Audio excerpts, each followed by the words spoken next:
はようございます。6月2日ですね。朝ですけれども、なんかすごい音がするので、ちょっと、探ってみたいと思います。すいませんね。はい、ここは鳥の歌ですね。鳥の歌という、怪獣のなんですけれども、なんだろう、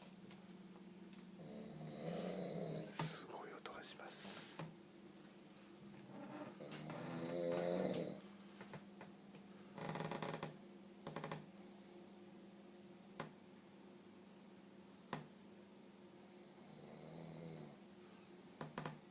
暗いです。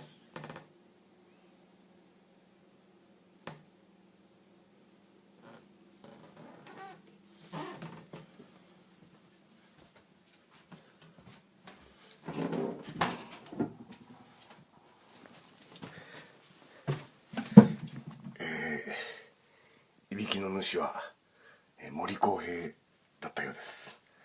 以上、現場からビーグル大塚がお伝えしました。